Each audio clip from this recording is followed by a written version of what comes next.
poderes do Chopper são capazes de, com um golpe só, reverter completamente o Dome Reverse. Mas, realmente estranho seria se ele não conseguisse fazer isso.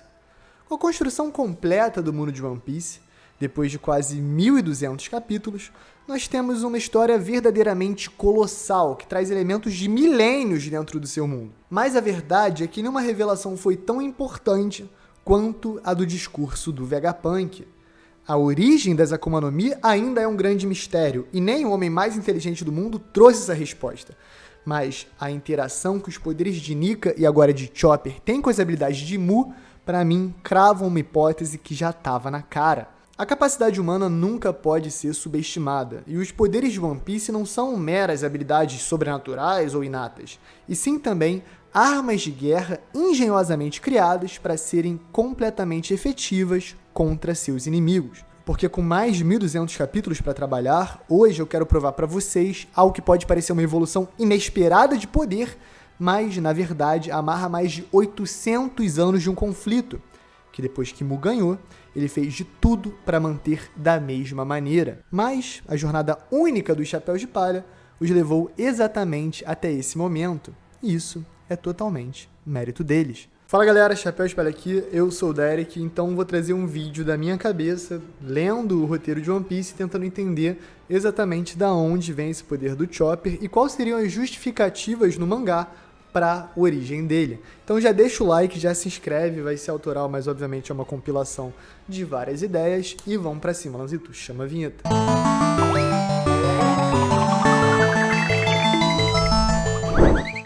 Já é um caso particular um animal comendo uma fruta.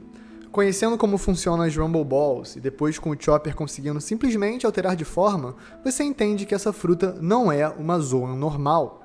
Pelas regras do mundo de One Piece, algo diferente sempre aconteceu e a gente sempre soube. Mesmo vendo as Zoans despertadas em Impel Down ou a Zoan despertada do Lute em Egghead, depois do Oda já deixar esse conceito bem mais parrudo, a gente sabe que no mínimo comparado ao visual do Monster Point, não tem nada a ver. E eis que no SBS do volume 20, que saiu durante o arco de Drum, mais de 20 anos no passado, o Oda se esquivou de uma pergunta sobre o que aconteceria com o humano que comesse a Hito Hito no Mi. Abre aspas. Acho que eu deveria dizer que se tornaria humano, ou eu acho que você poderia dizer que significa como se tornar um adulto, ou encontrar o seu verdadeiro espírito, ou algo assim. Então, basicamente, as pessoas viveriam mais como pessoas. Bem, eu acho que você poderia dizer isso. Ou não. Em outras palavras, não. Isso. E aí ele foge. É uma resposta estranha de alguém que quer esconder algo, ou no mínimo ter mais liberdade no futuro para trabalhar esse conceito. O fato é que um Oda que não tinha feito nem 26 anos de idade já sabia que a fruta do humano não poderia ser tratada de uma maneira completamente banal. Mas por trás da brincadeira a gente vê claramente também o Oda elevar a questão espiritual da humanidade, algo que o Chopper incorpora lindamente em seu papel de médico na história, tendo sido salvo pela humanidade do Hiruruki e depois pelos conhecimentos da Kureha. O Chopper se torna a amálgama do que seria um médico ideal, alguém que tem habilidades e empatia, alguém capaz de entender que é impossível, mas mesmo assim ter a coragem de sonhar em curar todas as doenças do mundo. Mas como isso justificaria o Chopper dar um tapa numa habilidade do rei do mundo, um dos vilões mais absurdos em nível de poder da obra, e mesmo assim ser completamente fácil? Para mim, a justificativa para isso está em Egghead. Algo que me marcou muito no início da saga foi ver o Vegapunk usar o poder da fruta do Sr. Pink, a do nado, para tornar uma porta atravessável, como se pudesse ser um líquido num momento e um sólido em outro. Porque como a gente vai entender mais pra frente, o mundo de One Piece é pós-apocalíptico. Ele atingiu um ápice civilizatório e tecnológico, mas depois nunca mais atingiu esse patamar. Não é confirmado, mas a hipótese do Vegapunk para as frutas do diabo é que elas vêm dos desejos da humanidade e que também elas foram criadas na época do Reino Antigo. Então, se as Akuma no Mi são frutas que vieram do Reino Antigo, faz completo sentido que elas não sejam simplesmente frutas mágicas sobrenaturais. E sim, como o Oda indicou com muita clareza em Egghead, por trás de todas as loucuras que o Vegapunk é capaz de fazer, com base em tecnologia e nada sobrenatural, podemos encarar elas como armas ou equipamentos produzidos para impedir a aliança de Mu e dos 20 reinos no passado. Entre tantas funções e habilidades variadas, claramente algumas dessas frutas iam ser criadas para vencer a guerra. E é aí que o buraco fica cada vez mais embaixo. Até que o Oda apresentou que as Akuma no Mi não são uma coisa mitológica, maluca, que literalmente caiu de árvores. Na verdade, é um design intencional para combater um inimigo específico. E agora a gente está vendo isso funcionar, mas sem entender exatamente o porquê. Isso é de propósito. Mas na saga de Elbaf, o Oda foi além. Ele foi além do Reino Antigo e além do Século Perdido. É claro que a gente está falando do 1138. Então, se Elbaf, nesse capítulo, a gente descobre pelos textos Harley referências a demônios, deuses e outras criaturas mitológicas do passado que travaram grandes guerras apocalípticas, podemos assumir também que os gênios tecnológicos do Reino Antigo não partiram do zero para criar as defesas contra Imu. Como tudo indica, o poder do abismo não se originou 800 anos no passado.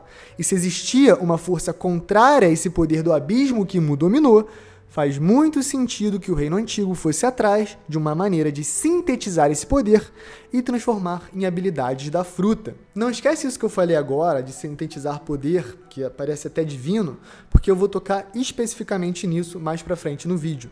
Mas, por enquanto, a gente tem que assumir que o Reino Antigo tinha essa capacidade, e se eles tinham, obviamente eles fizeram, porque era uma guerra pela sobrevivência.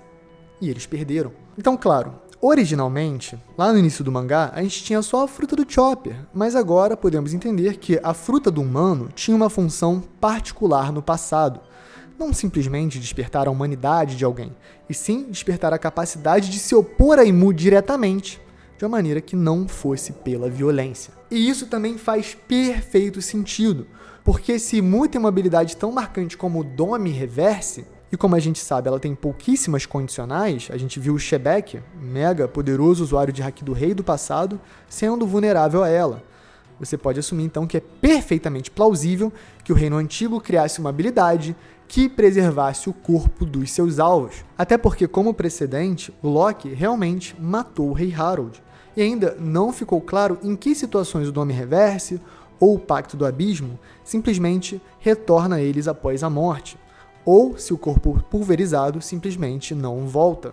Acho que agora dá para entender que tem uma condicional diferente entre o Pacto do Abismo e o Dome Reverse, né? Mas eu acho que faz sentido demais para o Reino Antigo criar formas de expulsar esses demônios preservando o corpo do alvo, porque seriam os seus amigos, aliados. E entre tantos personagens para mostrar isso, escolher o Chopper é obviamente proposital e tematicamente faz sentido absoluto. Porque de uma maneira bem inteligente, a gente não está vendo um poder convenientemente do nada vindo impedir o maior vilão. E sim, nos deparando com uma rena que comeu uma habilidade que sobrou de uma guerra do passado, que era feita justamente para impedir um dos seus mais poderosos inimigos. Inclusive, as frutas do diabo renascerem automaticamente em outras frutas pelo mundo, de maneira aleatória, parece um design proposital do Reino Antigo para impedir que Imu pudesse unir todos os poderes e destruir, ou simplesmente selar eles para que ninguém mais consiga. E ainda tem um ponto para agregar nisso. A gente sabe que os Gorosei comentam sobre como algumas frutas Zoan em particulares parecem ter vontade própria. A gente sabe também que eles estavam atrás da Hito no Mi modelo Nika e também da fruta do Nidhogg. Mas, por algum motivo, nenhuma dessas frutas caiu na mão do governo mundial. Pode ser, ou na verdade deve ser, também um design específico do Reino Antigo, mega avançado tecnologicamente, que não queria que esses poderes, em específico os criados para parar Imu, caíssem nas mãos dele. Isso ser uma característica que não veio só do laboratório, mas sintetizou uma força anterior, também vai fazer muito sentido. Mas calma que a gente está quase chegando. Né? Porque os poneglyphs também são assim. São pedras indestrutíveis espalhadas pelo mundo secretamente. Então me parece ser o mesmo modus operandi, uma representação extrema da preservação da memória. Derek, mas One Piece tem 1.200 capítulos e a gente está descobrindo só agora. Por quê? Para mim, essa descoberta agora é necessária e proposital. O mundo de One Piece se expande conforme o Luffy navega a sua jornada. Pós-time skip, começamos a entender cada vez melhor o panorama político, mas com a introdução de Imu e do Reverie, o já importante século perdido, um dos grandes mistérios desde o início da obra, passou a ser vital para derrotar seus inimigos. algo que nós, teoristas, podemos enxergar com mais clareza, juntando todas as evidências, pesquisando, indo e voltando, foi propositalmente apagado por Imu durante 8 séculos. Então, a falta de informação no mundo de One Piece é algo proposital, uma censura global constante, baseada no impedimento do avanço tecnológico e intelectual. Então, mesmo que o nome da habilidade do Chopper seja Akuma no Mi, fruta, modelo, deus da floresta, super especial, mágico, rena lendária, ou só o despertar do humano para restaurar a humanidade, a gente poderia só chamar de a fruta capaz de controlar os demônios, porque provavelmente esse era o objetivo original dela quando foi sintetizada pelo Reino Antigo. E se o Imu provavelmente conseguiu obter o poder do abismo, faz muito sentido que o Reino Antigo fosse atrás dos poderes contra eles. Segundo Harley, um possível deus da floresta, ou isso é só uma representação de figuras mitológicas. E esse é um ponto muito importante que tem bem claro em One Piece que a gente não pode esquecer. Não é porque algo é representado como divino numa história que necessariamente é. A gente já cansou de especular, mas é praticamente confirmado. O próprio termo fruta do diabo, e ninguém entender como funciona, ser algo mal falado, é proposital, uma criação do governo mundial para as pessoas não entenderem, não pesquisarem, não irem atrás dessas habilidades. Como Vegapunk disse, as frutas do diabo vieram dos desejos da humanidade. E não é magia. O arco de Skypiea é tremendamente poderoso para mostrar como Oda é crítico de uma crença cega.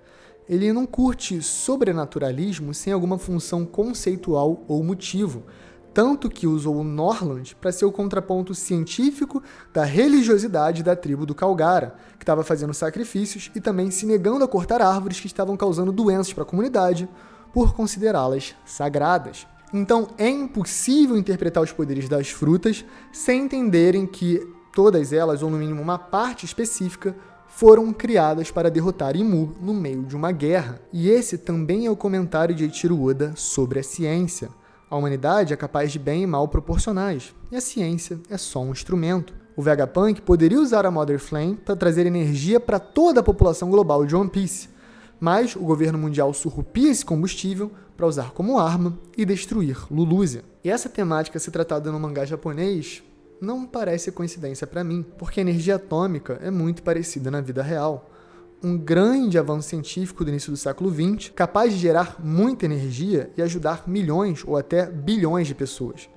Mas esse mesmo poder, moldado como uma bomba, exterminou centenas de milhares em questão de segundos, como aconteceu no Japão. E essa temática está presente em muitos animes e mangás, mas em nenhum me impactou como em Hunter x Hunter. Netero atinge um patamar divino. Com gratidão, disciplina e foco absoluto, atinge poderes equivalentes a de um deus, mas é superado por outro. Meruem, o rei das formigas, é habilidoso e poderoso demais para o presidente da associação. Porém, Netero, representando perfeitamente a capacidade humana, tem uma carta final, uma verdade repugnante guardada em seu coração. É uma bomba atômica. Em um mangá com Nen, habilidades, criaturas praticamente míticas e vários poderzinhos, o Togashi escolheu algo perfeitamente real, perfeitamente plausível para representar o verdadeiro poder aterrorizante da humanidade. Uma bomba. E o contraste entre o mágico e o lúdico, a brutalidade e a realidade, é o que torna essa cena tão impactante. Eventualmente o Meruem se reconstrói, mas nada vai impactar tanto quanto ver esse tipo de comentário e refletir como a capacidade humana é infinita. Mas o Chopper não é simplesmente uma arma de guerra. Ele, acima de tudo, acima até da sua própria humanidade, é um médico.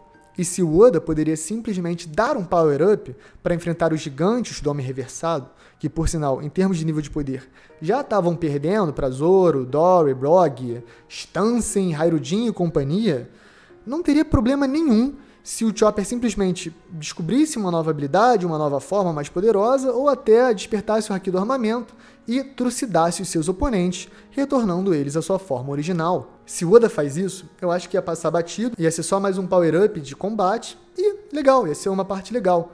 Mas ele quis ir além, ele quis ser conceitual e trazer algo diferente. O médico usa a sua habilidade da fruta para restaurar a humanidade dos seus alvos, neutralizando os poderes de Mu, sem colocar em risco a integridade física dos, entre aspas, pacientes. Agora, o Chopper é algo maior que um personagem de One Piece. Até com os Médicos Sem Fronteiras, eles fizeram parceria. Então, essa representação no mangá, para mim, é perfeitamente plausível e conversa intimamente com o texto apresentado. O Monster Point pode ser gigantesco e poderoso, dar à Terra muito dano, mas ele foi criado para melhorar seus oponentes e não só destruir. O que, vindo de um médico, eu acho bem legal. O Oda nunca trata o leitor como alguém que já sabe tudo e está só acompanhando o Luffy ver o que vai acontecer. Na verdade, ele trata a gente quase como um tripulante, como um amigo. E justamente por estarmos tão próximos do bando, também nos mistérios e nas revelações, que é tão interessante o mundo de One Piece. Então, todas essas revelações tardias, não é que o Oda não colocou dicas na obra que já apontavam para esse caminho. É que agora os Chapéus de Palha estão se deparando com todas essas informações de uma vez só, e eles estão tendo que processar como a jornada deles em específico os levou até aqui. E isso é algo que o Oda sabe perfeitamente e que os Chapéus de Palha também sabem. Afinal, como Rayleigh fez questão de dizer, cada um pode ter a própria jornada e descobrir a própria verdade. Então, galera, esse foi o vídeo. Isso é o que eu tô achando agora desse poder do Chopper. Quero entender como ele funciona tecnicamente, qual vai ser a justificativa exata, mas eu acho que eu tô bem tranquilo já com a resolução, porque o que eu tô enxergando é realmente o médico do bando, usando um poder que podia ser destrutivo, mas por uma característica dele, é curativo e é criado para impedir os poderes de Mu. Porque imagina um reino antigo super avançado tecnologicamente que cria uma porrada de poder inútil que não funciona contra o maior vilão. Isso aí que não ia fazer nenhum sentido lógico no roteiro. Então, comenta o que vocês achou, deixa o like, se inscreve, tamo junto, um beijo, queijo, galera, e valeu!